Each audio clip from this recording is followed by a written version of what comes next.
ว่าช่วงเวลานี้ติครูบาอาจารย์รูปอื่นนั้นเป็นเกาะอยู่ก็เนาะแต่ส่วนใหญ่แล้วท่านอาจารย์ก็จะเกาะ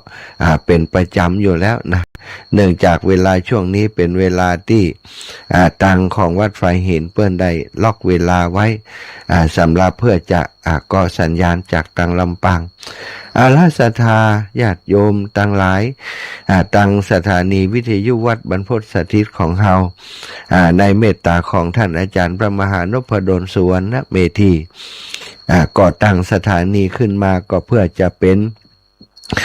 กระบอกเสียงเป็นสถานีวิทยุในเครือข่ายที่อยู่ในพื้นที่จังหวัดลำปาง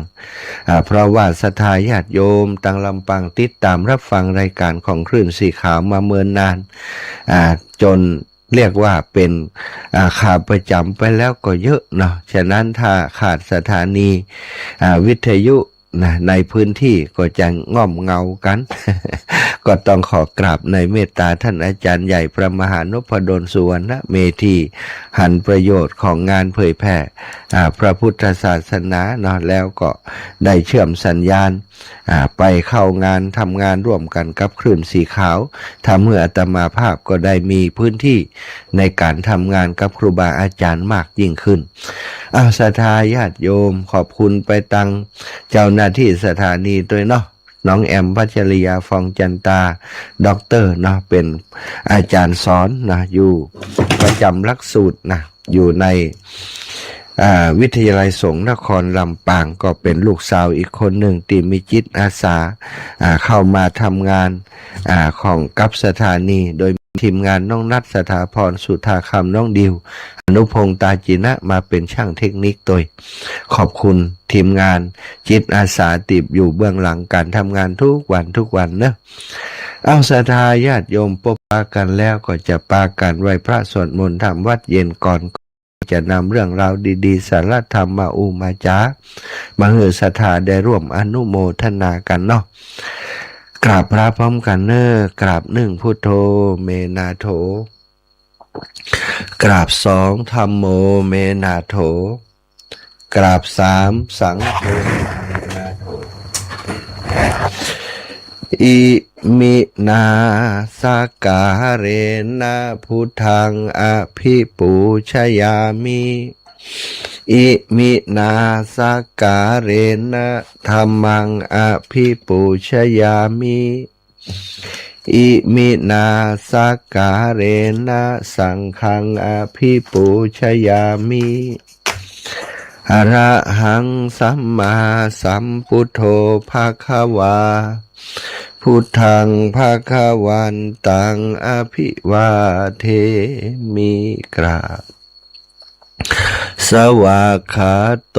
ภควตาธัมโมธัมมังนะมัสสา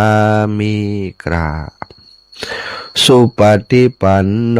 ภควโตสาวกสังโฆสังฆังนะมามิกราบนะโมตัสสะภะคะวะโตอะระหะโตสัมมาสัมพุทธัสสะนะโมตัสสะภะคะวะโตอะระหะโตสัมมาสัมพุทธัสสะนะโมตัสสะภะคะวะโตอะระหะโตสัมมาสัมพุทธัสสะพุทธังสารนังกัจฉามิธัมมังสารนังกัจฉามิสังฆังสารนังกัจฉามิตุติยัมปิพุทธังสารนังกัจฉามิตุติยัมปิธัมมังสารนังกัจฉามิตุติยัมปิสังฆังสารนังกัจฉามิตาติยัมปิพุทธังสารนังกัจฉามิตาติยัมปิธัมมังสารนังกัจฉามิตาติยัมปิสังฆังสารนังกัจฉามิ อิติปิโสภะคะวะอะระหังสัมมาสัมพุทโธวิชชาจารณะสัมปันโนสุขโตโลกาวิทูอนุตตโรปุริสธรรมะสารทิสัทธาเทวมนุษสานังพุทโธภะคะวะติ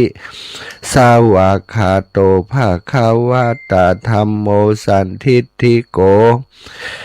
อากาลิโกเอหิปัสสิโกโอปานายิโกปัจจตังเวทิตาโพวินยูหิติสุปฏิปันโนภะคะวะโตสาวกสังโฆอุชุปฏิปันโนภะคะวะโตสาวกสังโฆยายะปฏิปันโนภะคะวะโตสาวกสังโฆยะทิทังจัตตาริปุริสายุคานิอัฏฐะปุริสาปุคลาเอสาภะคะวะโตสาวกสังโฆอาหุนายโยปาหุนายโยทักขินายโยอัญชลีการะนิโยอนุตตรังปุญญเขตังโลกัสสติกราบพระพร้อมกันเนื้อศรัทธาญาติโยมทั้งหลายกราบหนึ่งพุทธังวรันตังสิระสานะมามิกราบสองธรรมังวรันตังสิระสานะมามิกราบสามสังฆังวรันตังสิระสานะมามิศรัทธาญาติโยมไหว้พระสวดมนต์ทำวัดเย็นด้วยกันเรียบร้อยแล้วเนาะก็จักได้อุจาสนทนาธรรมกันต่อไปวันนี้เอาบุญที่ได้เป็นสะพานบุญที่ได้ไปทำหน้าที่แต่ศรัทธาญาติโยมหลายคนหลายท่านเนาะในกิจกรรมที่โรงพยาบาลศูนย์ลำปางวันนี้ไปเป็นตัวแทนเอาโรงทานไปออกโรงทานที่โรงพยาบาลศูนย์ลำปางเอาก๋วยเตี๋ยววันนี้เป็นก๋วยเตี๋ยวแห้งนะศรัทธาเนื่องจากว่าเปิ้นบ่มีที่ให้เฮาในการที่จะไปปรุงไปทำตรงนั้นถ้าไปทำตรงนั้นก็จะมีกลิ่นมีอะไรอย่างติดลำบากเนาะมันจะฟุ้งกระจายไปในพื้นที่ที่เป็นที่ทำงานของคุณหมอของพยาบาลตลอดถึงคนไข้ใจก็บ่ดีอารมณ์ก็บ่ดีชาบกินก๋วยเตี๋ยวแฮมเต้าเนาะเดี๋ยวจะม่วนกันก็เลยได้เป็นก๋วยเตี๋ยวโรงทานที่เป็นก๋วยเตี๋ยวแห้งสถาปัตเท่าเนาะกว่าจะทำเสร็จ10 โมงไปออกเดินทางไปตีปุ่นก็ถึง10 โมงประมาณ10 โมงเกิน10ก็ได้ไปตั้งนะเปิ้นก็จัดโต๊ะไว้ฮื้อนะโรงทานของคลื่นสีขาวเพื่อชาวประชาวัดบรรพตสถิตป้ายใหญ่เบลอติดฮื้อนะก็เอาไปมีตึงก๋วยเตี๋ยวนะก๋วยเตี๋ยวแห้งนะ400-500ชุดแล้วก็มีอันก๋วยเตี๋ยวแห้งแล้วก็มีอันอย่างแหมมีข้าวนมกล้วยข้าวนมกล้วยโยมน้องสุขทำข้าวนมกล้วยลูกสาวน้องกะลำก็ทำของหวานแล้วก็โยมน้องสมจิตก็ทำเอาลงทานอันส้มตำนะส้มตำมะม่วงไปใส่แพ็กเกจหีบห่อเรียบร้อยนะได้ไปร่วมกันในวันนี้นะก็มีญาติโยมหลายท่านเปิ้นได้มา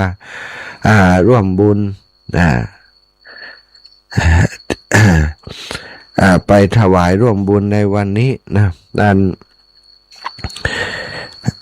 ร่วมบุญก๋วยเตี๋ยวหลายท่านด้วยกันเนาะที่เปิ้นร่วม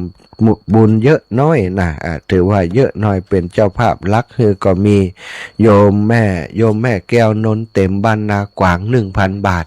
แล้วก็โยมแม่หอมนะแม่หอมเทินบุรีแฮม 1,000 บาทนอกจากนั้นก็ได้จากติศรัทธาญาติโยมเปิ้นหายเปิ้นหอมที่สถาบันธรรมาภิวัตน์นั้นเนาะคนเล็กคนน้อยได้ 3,000 กว่าบาทก็ได้จากติศรัทธาญาติโยมหอมวันนี้แฮมจึงได้เกิดโรงทานก๋วยเตี๋ยวของเฮาขึ้นสถา ก็มีลงทะวันนี้มีคนที่ไปหายไปหอมหน้างานเนาะครอบครัวทองคำชัยวันครอบครัวทองสายกองวงครอบครัวของคุณโยมเกตทวินเกตสลินปงทิยานะบ้านกาดใต้นะขับรถมอเตอร์ไซค์รถเครื่องมา2-3 คนพี่น้องเพิ่นนี่เป็นพี่น้องกันหมดนะมาร่วมบุญเนาะแล้วก็แม่บัวคำกองเขียวหรือว่าป้าแก้ววันนี้วันเกิดเพิ่นอายุมันขวัญยืนนะป้าแก้วร่ำรวยสุขภาพแข็งแรงวันเกิดป้าแก้วตัวได้ร่วมบุญลงทานมาแหม100แม่มาลัยวงวิชัยบันหัวถุงแหม40 บาทแม่เฮือนล่าคำมูลบันทับหมากแหม50 บาทแม่พรมารัดบันทุ่งโค้งแหม60 บาทแม่บัวเงาแสดเตียวร่วมบุญมาแหม100 บาทครอบครัวแม่ปัดตันใจบันทุ่งโค้งแหม100 บาทแม่สีวันวงชุมพูบ้านป่าเหียงร่วมบุญมาแหม50 บาทแม่พิมพ์เกื้อกูลทับหมากแหม50 บาทแม่บุญนาคชัยธนุร่วมบุญมาแหม200 บาทนิถวายส่วนตัวถวายเป็นการน้ำกับไฟแหม500 บาทขอบคุณแม่บุญนาคเนอะน้องสมจิตอินทราวิจิตพร้อมกับ FC บ้านฟ่อนเ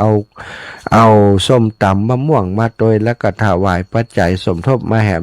160 บาทแม่ทองสุขใจเย่าวังแหม100 บาทแม่คำมวลอินสานางสุขกองเขียวนางนิ้วกัลยาอันนี้ร่วมกันมาแหม100 บาทแม่สุภาพันธ์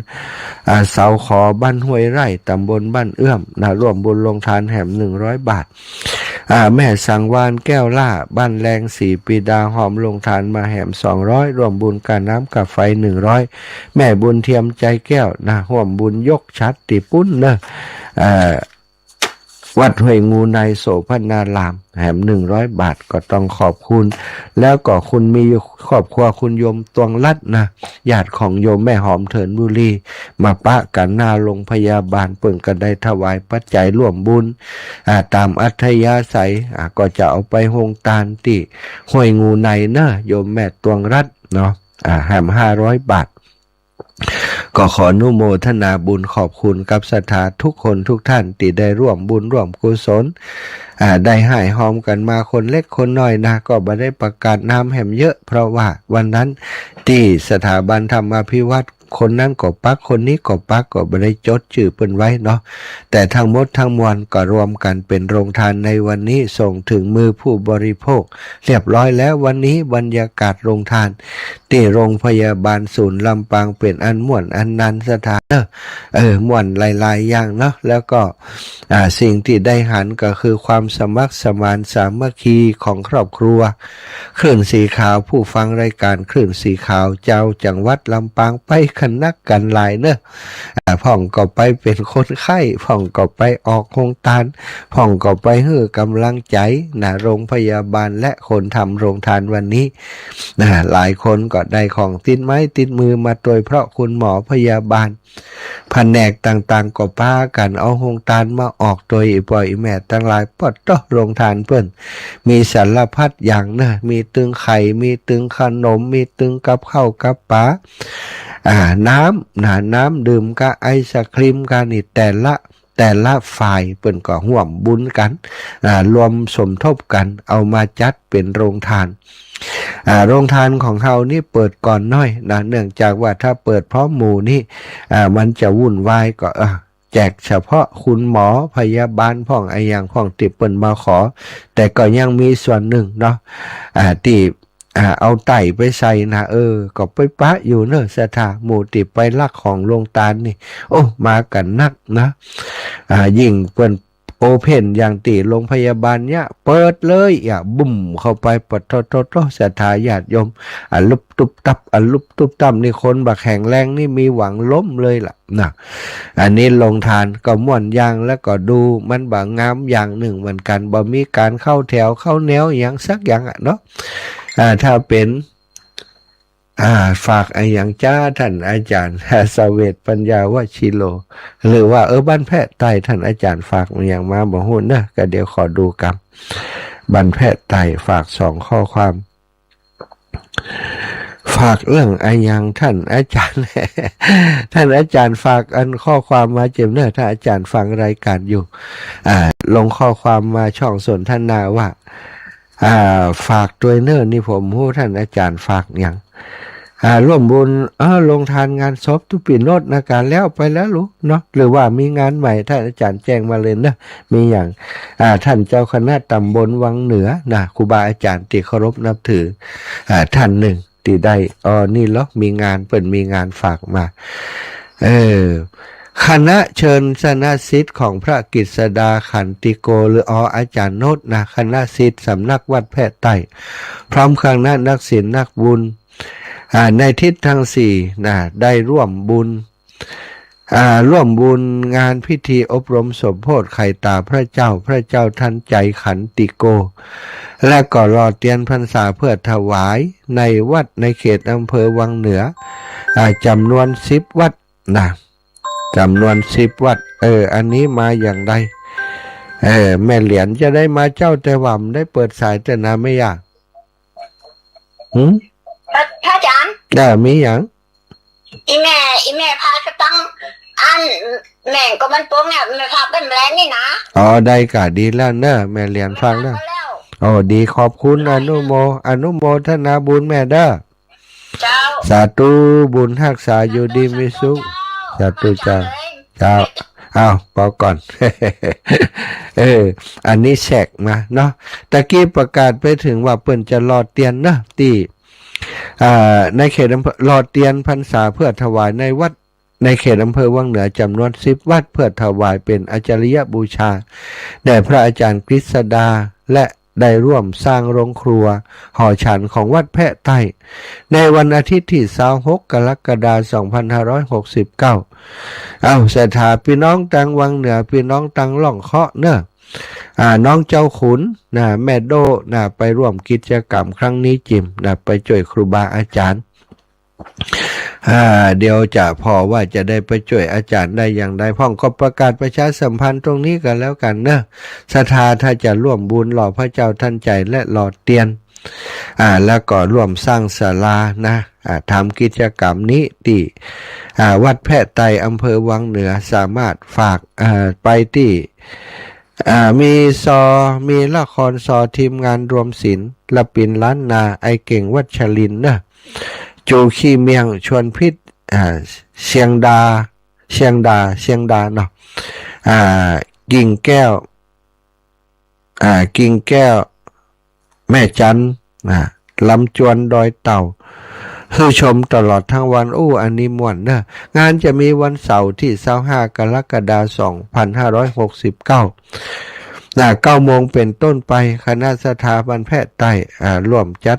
แต่งดาเครื่องหลวงอบรมสมโภชพระเจ้าขันติโก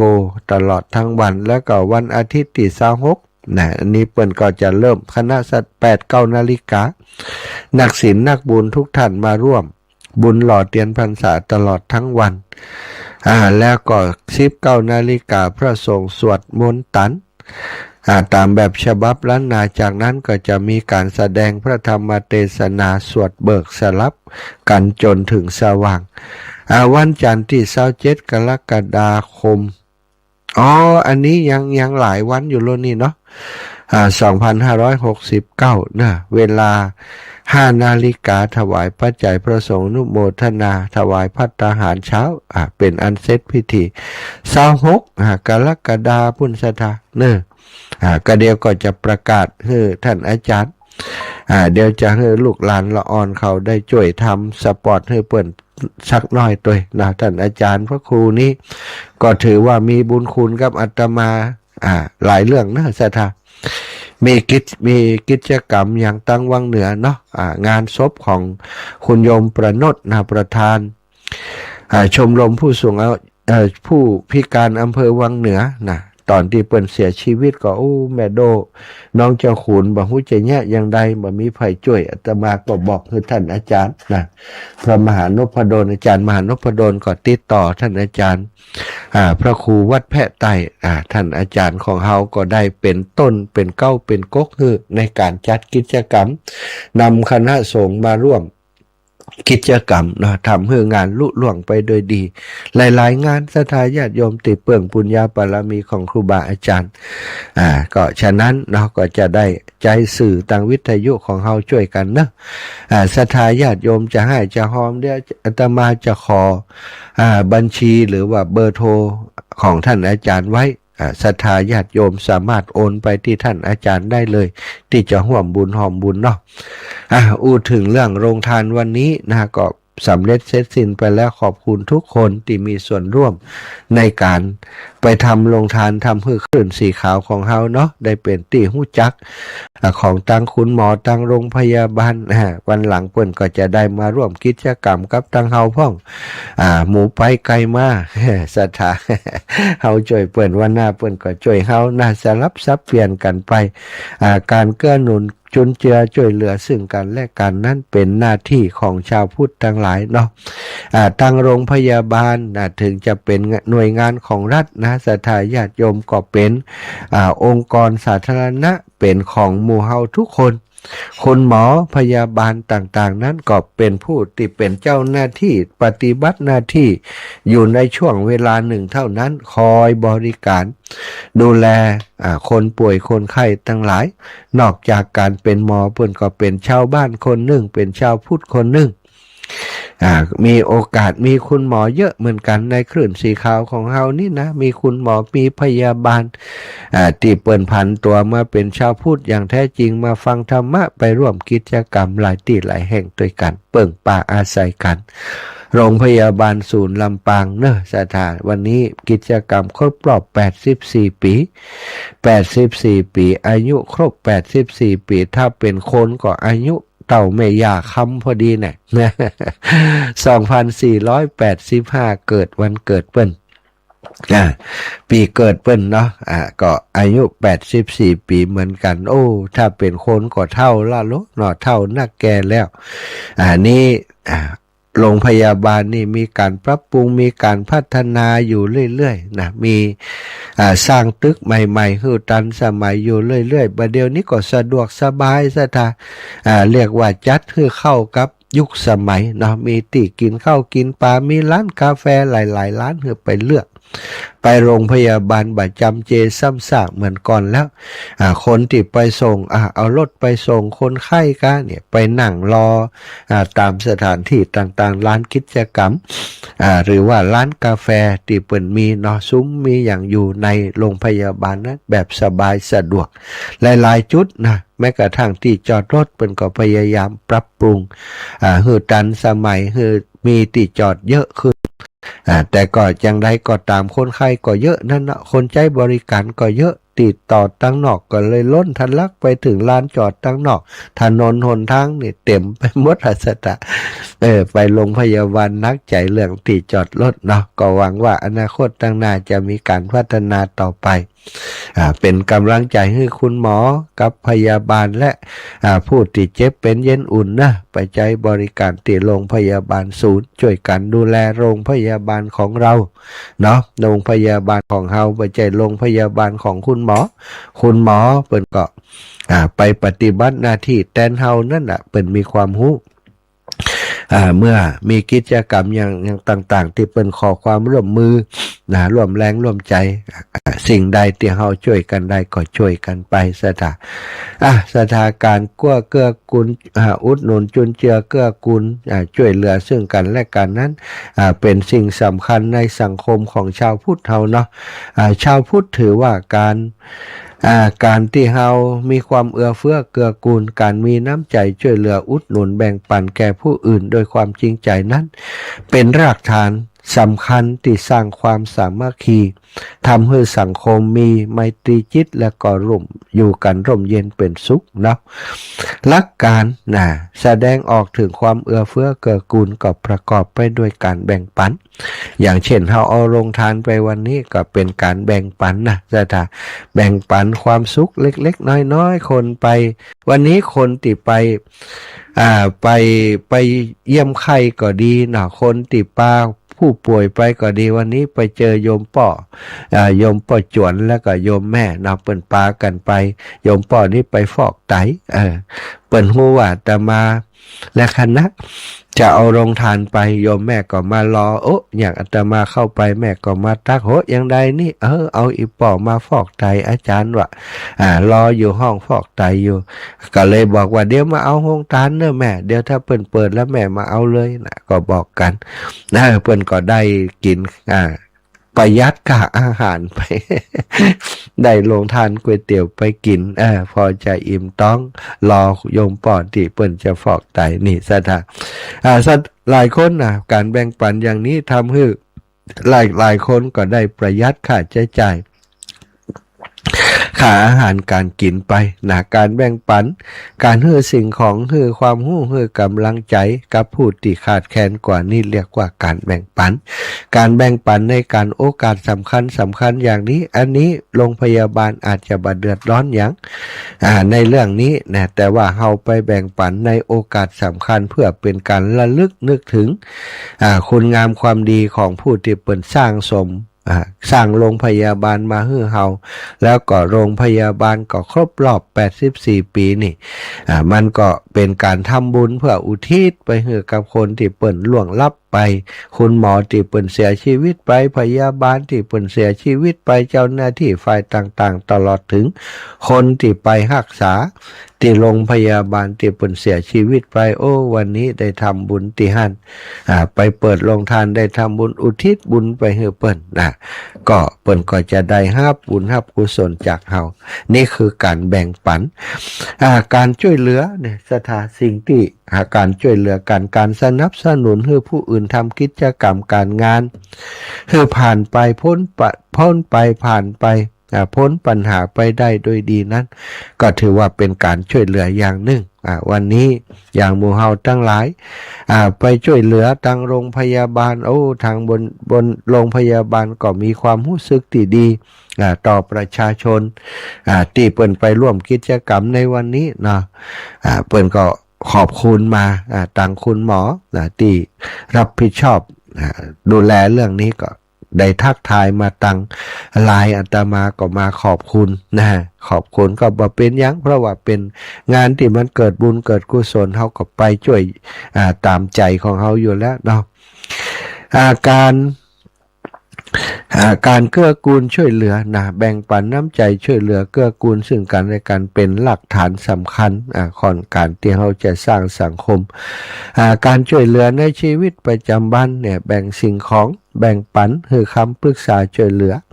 เกื้อกูลในชุมชนร่วมแรงร่วมใจทำกิจกรรมสาธารณประโยชน์พัฒนาร่วมกันนี่อย่างที่เราไปวันนี้สถาก็เป็นการเกื้อกูลช่วยเหลือกับทางโรงพยาบาลการเอื้อเฟื้อต่อสังคมบริจาคทรัพย์สินการเป็นอาสาสมัครช่วยเหลือผู้ด้อยโอกาสตามโอกาสที่เฮามีสังคมเฮาก็จะน่าอยู่ขึ้นการเปิ่งปิงกันเปิ่งปะอาศัยกันจะทำให้สังคมเฮาน่าอยู่เฮาจะต้องเติมบุญอยู่ตลอดเวลาเหมือนกับที่เฮาได้กินข้าวกินปลานี่แหละสถาแต่ละวันเฮาก็ต้องกินข้าวรับประทานอาหารเพื่อจะหล่อเลี้ยงร่างกายให้มันอยู่ได้วันใดบ่ได้กินข้าวกินปลาบ่ได้รับประทานอาหารร่างกายมันก็จะบ่ไหวสถามันก็จะอยู่บ่ได้เมื่อเฮาต้องการให้สุขภาพร่างกายแข็งแรงเฮาก็จะต้องบริโภคกินข้าวกินปลากินอาหารที่ถูกสุขลักษณะถูกเวลากินอาหารตามเวลาที่ควรจะกินบ่ใช่ว่ากินอยู่วันค่ำนั่นก็เป็นการกินที่บ่ถูกต้องเนาะต้องทำให้มันถูกต้องเติมสิ่งเหล่านี้เข้าไปร่างกายก็จะอยู่ได้ศรัทธาญาติโยมทั้งหลายถ้าเฮาบ่เติมบุญเตรียมบุญเข้าไปเปิ้นว่าถ้ากินแต่บุญเก่าเฮาเกิดมาอยู่สุขสบายหิหาได้ง่ายคล่องตัวอย่างนี้ก็เพราะว่าเฮาได้สร้างบุญมาก่อนแต่ถ้าเฮาบ่สนใจมัวประมาทในความสุขความสบายนั้นบ่เตรียมบุญเลยบ่เติมบุญเลยบ่สร้างประโยชน์เพื่อผู้อื่นเลยหันแก่ตัวอยู่วันค่ำตลอดมาก็จะลำบากอันนี้ศรัทธาอ้างอิงถึงที่พระพุทธองค์ทรงได้ตรัสไว้ว่าปัจจัยเรื่องง่ายนะการที่เฮาตายจากมนุษย์ไปแล้วจะได้กลับมาเกิดเป็นมนุษย์อีก คนส่วนใหญ่มักจะไปเกิดในเดรัจฉานหรือว่าไปเกิดในทุกข์อบายทุกขติวินิบาตเสียส่วนใหญ่ส่วนน้อยเท่านั้นเท่าดินในเล็บเท่านั้นที่จะมาเกิดเป็นมนุษย์แม้กระทั่งเทวดาวะที่เราคิดว่าอยู่สุขสบายบนสวรรค์น่ะแท้จริงแล้วเมื่อมดอายุไขเกือบทั้งหมดต้องดิ่งลงสู่นรกทันทีเป็นสิ่งที่น่ากลัวเนาะสถาบ่ายวันหนึ่งนาที่พระวิหารเชตวันมหาวิหารบรรยากาศเงียบสงบพระพุทธเจ้าประทับอยู่ท่ามกลางหมู่พระภิกษุสงฆ์แล้วพระองค์ก็ทรงก้มลงแล้วก็ได้ใจปลายพระนักขะ พระนักขาหรือว่าเล็บ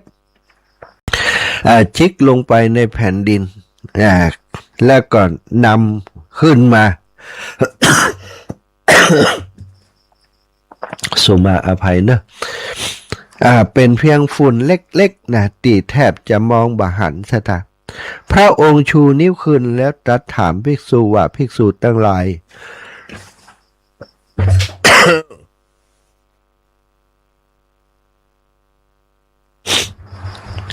ไหวละสถาญาโยมขอปั๊บนึงนะ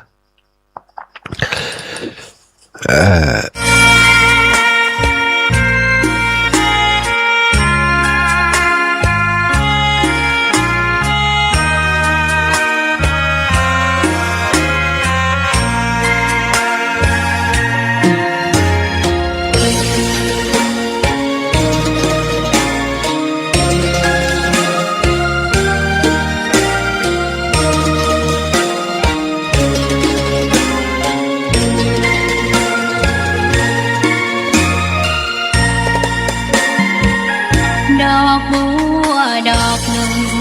พึงใจไว้เพื่อบูชาแด่องค์อาการยังดีแต่เนาะยังไอยังอย่างอยู่ คันคอจะรู้จะไอติ๊กติ๊กอูไปก็รู้จะไอติ๊กติ๊ก สถา แล้วก็พระองค์ก็ถามว่าสิ่งไหนนะดินในเล็บมือกับดินในปฐพีเนี่ยใดหนักกว่ากันภิกษุทั้งหลายก็บอกว่าเศษดินเล็กๆบนปลายเล็บของพระองค์นั้นมีนิดเดียวพระเจ้าค่ะนะส่วนดินในปฐพีนั่นเยอะกว่าพระองค์ก็ตรัสว่าภิกษุทั้งหลายสิ่งมีชีวิตติจุติตายจากความเป็นเทวดาแล้วกลับมาเกิดเป็นเทวดาอีกเราได้มาเกิดเป็นมนุษย์มีจำนวนน้อยมากเท่ากับเศษดินปลายเล็บของเฮานี่เอง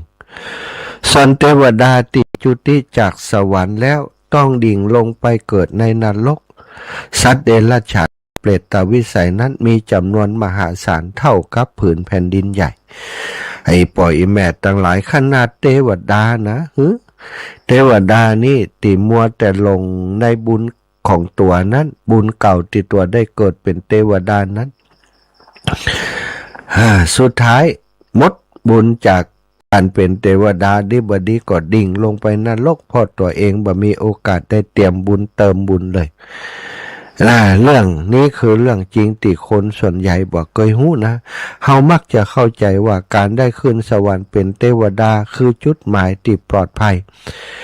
แต่ในความเป็นจริงแล้วเทวดาส่วนใหญ่กำลังถือตัวเที่ยวเดียวสู่นรกนะมีโอกาสถือตัวเที่ยวเดียวสู่นรกโดยที่พวกเขาก็บ่ฮู้ตัวความสำคัญในยุคอินเดียโบราณคัมภีร์พระเวทของพราหมณ์สอนว่าการทำพิธีกรรมเพื่อจะให้เกิดบนสวรรค์คือบรมสุขและเป็นนิรันดร์แต่การเปิดเผยของพระพุทธเจ้าครั้งนี้ประวัติความเชื่อเดิมของยุคสมัยนั้นถูกเปลี่ยนแปลงอย่างสิ้นเชิงพระองค์ทรงชี้หันว่าสวรรค์เป็นเพียงที่พักชั่วคราวที่น่ากลัวเพราะเมื่อเทวดาเพลิดเพลินกับทิพยสมบัติจนลืมสร้างบุญใหม่ประมาทมัวเมาอยู่นะพอบุญเก่าหมดแรงกรรมชั่วที่เคยทำไว้ในอดีตอันยาวนานซึ่งยังบ่ให้ผลจะทำหน้าที่หลักพวกเขาดิ่งลงสู่ภพภูมิติต่ำลงทันทีด้วยความเร็วที่สูงจุติปุ๊บก็ลงไปนรกเลยเนาะ บุญเก่านะมีวันหมดเนอะศรัทธาญาติโยมทั้งหลายเรื่องนี้สอนให้รู้ว่าบุญก็เหมือนเงินในบัญชีธนาคารหากเขาใช้จ่ายอย่างสุขสบายทุกวันโดยแบบฝากเพิ่มบาหาเพิ่มวันหนึ่งเงินต้องหมดแต่ถ้าเรามีเงินสำรองก็คือบุญใหม่นี่แหละหรือบะมีปัญญาความเข้าใจโลกตามความเป็นจริงเฮาบ่สำรองบุญใหม่บ่มีปัญญาเข้าใจโลกตามความเป็นจริงเฮาก็อาจจะกลายเป็นบุคคลติดล้มละลายแล้วก็ตกไปสู่นรกในพริบตาพระพุทธเจ้าจึงทรงเน้นย้ำเรื่องความไม่ประมาทและการเร่งบรรลุคุณธรรมชั้นต่างๆอย่างน้อยก็เป็นพระโสดาบันนี่สถาพระโสดาบันคือผู้ติดถึงพระรัตนตรัยมีความบางงอนแง่นคอนแคนในพระรัตนตรัยเข้าใจกฎแห่งกรรมทำดีทำชั่วนี่ทำชั่วได้ชั่วนี่เชื่ออย่างมั่นคงมีศรัทธามีความเลื่อมใสมีศรัทธาปัสสัทธะมีหิริโอตตัปปะสมบูรณ์เป็นผู้ที่มั่นคงในศีลบาละเมิดศีลหรือว่าข้อบัญญัติต่างๆของความเป็นมนุษย์ก็ถือว่าเป็นพระโสดาบันพระโสดาบันคือบุคคลประเภทเดียวที่ปิดประตูอบายภูมินรกเดรัจฉานเปรตได้อย่างเด็ดขาดบอกว่าจะเกิดใหม่เป็นอย่างจากนั้นก็จะบัดตกตามสู่นรกอีกต่อไปต้องเป็นพระโสดาบันเท่านั้นนะสัตว์โสดาบันเป็นยากก็มันถ้าไปแล้วถ้าเรามีความเชื่อในพระพุทธเจ้าอย่างแท้จริงมั่นคงแล้วก็เป็นผู้มั่นคงในการรักษาศีล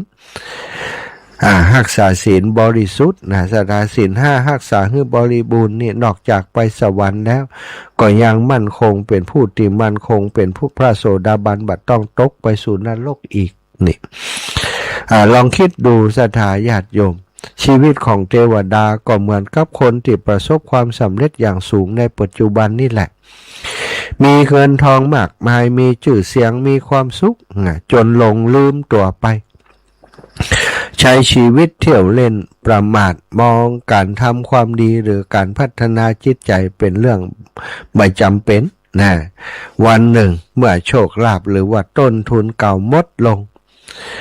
ชีวิตก็อาจจะพลิกผันดิ่งลงสู่จุดที่ต่ำที่สุดได้อย่างรวดเร็วเรื่องที่ 2,000 ปีนี้ศรัทธาจึงเตือนใจเฮาในวันนี้ได้อย่างดีว่าอย่าเสพสุขจนเพลิดเพลินจนลืมจัดการเรื่องเสบียงเพื่อจะไปสู่ภพภูมิที่ดีในเบื้องหน้าความสุขที่ประมาทคือตัวเที่ยวเดียวที่จะนำเฮาสู่นรกที่ยาวนานอย่าได้ประมาทในการใช้ชีวิตในวันนี้เนาะศรัทธาญาติโยมมีโอกาสสร้างบุญสร้างกุศลเล็กน้อยอย่างก็แล้วแต่มีโอกาสได้เติมไปวันละเล็กละน้อยก็เติมไปเนาะการทำคุณงามความดีบ่จำเป็นจะต้องใช้เงินเสมอไปการมีจิตอาสาการช่วยเหลือสังคมแม้กระทั่งกวาดวัดกวาดวาล้างห้องน้ำทำความสะอาดเสนาสนะหรือว่าสีที่สาธารณะต่างๆห้องน้ำที่สาธารณะสกปรก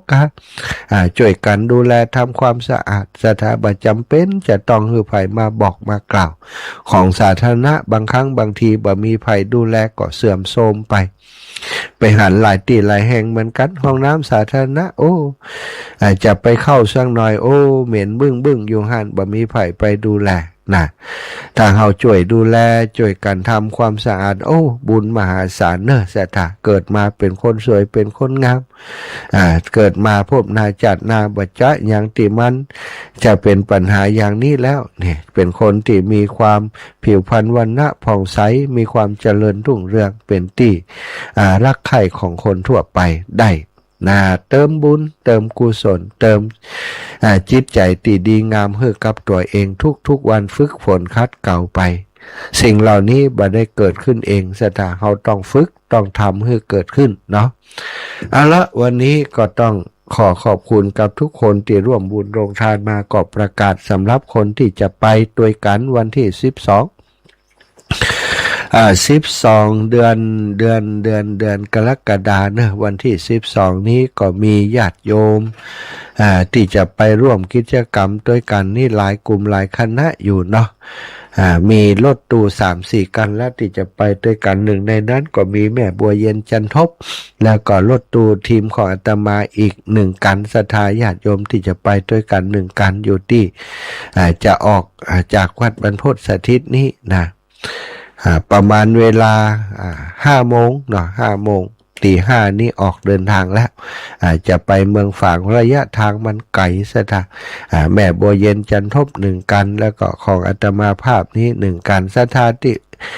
จะไปด้วยกันไปตานเตียนที่เมืองฝางนะครูบาอาจารย์ก็ไปกันนักกันหลายก็คงจะทุกคนนั่นแหละเนาะไปตานเตียนที่เมืองฝางก็แจ้งกันมาจะได้ลงทะเบียนบางทีถ้ามีอะไรอย่างเพิ่มเติมการใช้จ่ายต่างๆอาจจะได้ช่วยเหลือดูแลกันด้วย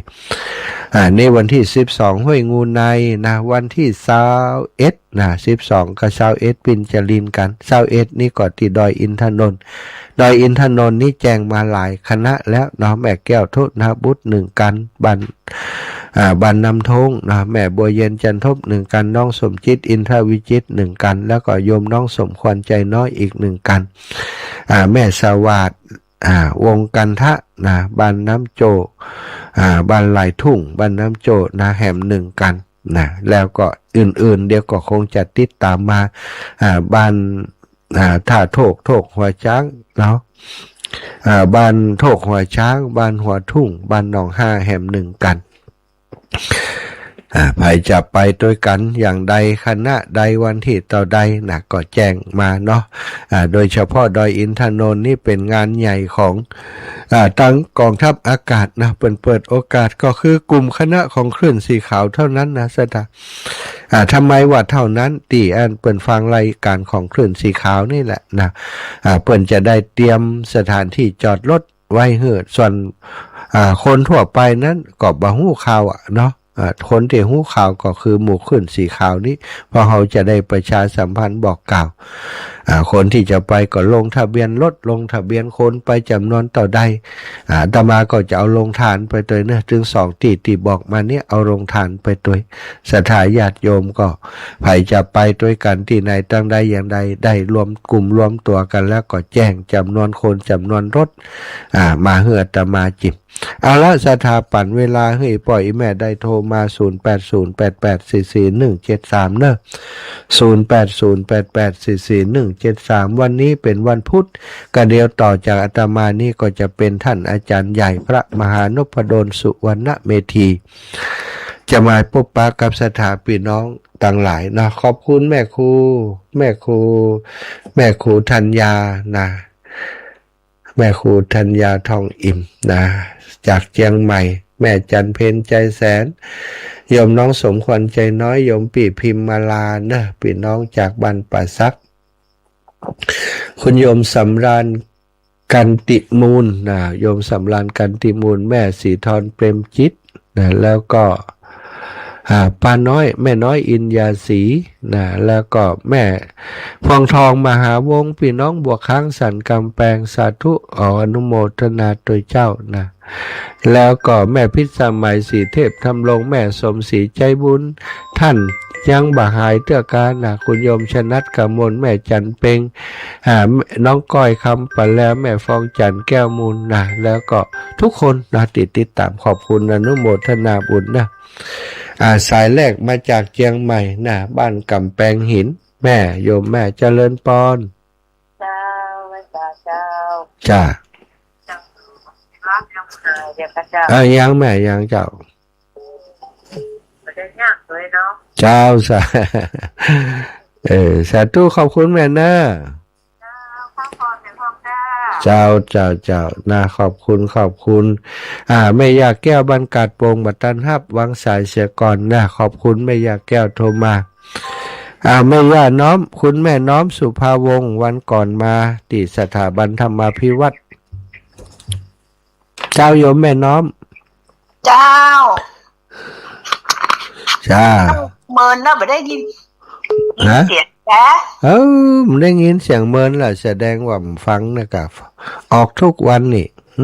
ออกทุกวันนะกะ อืม ขณะนี้มันรถต่อซอกมันมาดีเจ้า อ๋อเหรอมาเดี๋ยวดีแล้วยัง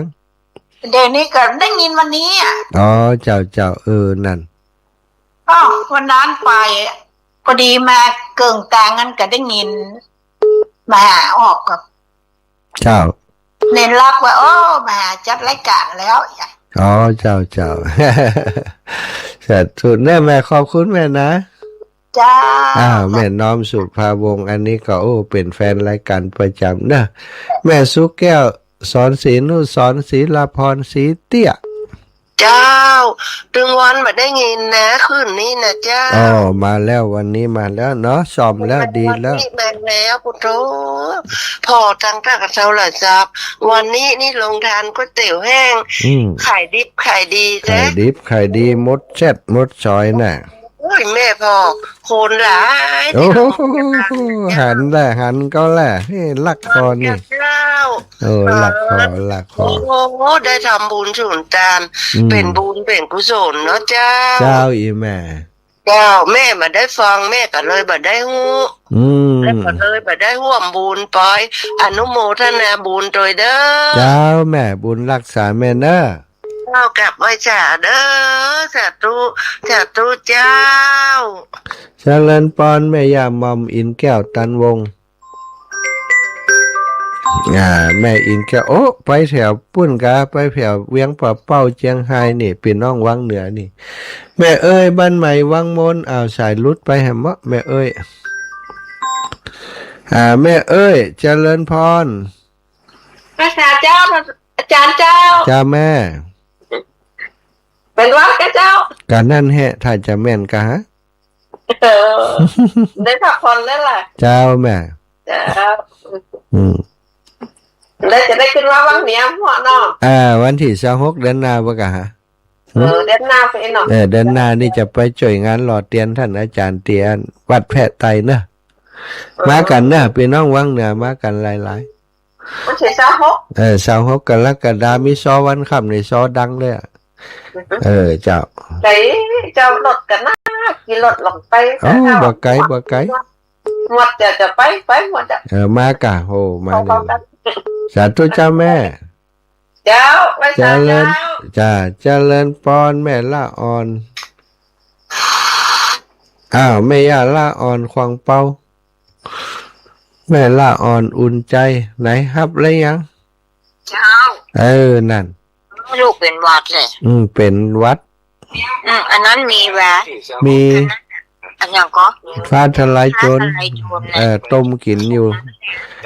ดีย้อนเปิ้นเนี่ยนะกินยาก่อมได้กินฟ้าทลายโจรเอายาสมุนไพร เขามัดอันนี้คนเดียวกันนะกระติกน้ำร้อนท่านลวกลงไปแก้วัสกรรมเดี๋ยวกินเขาขม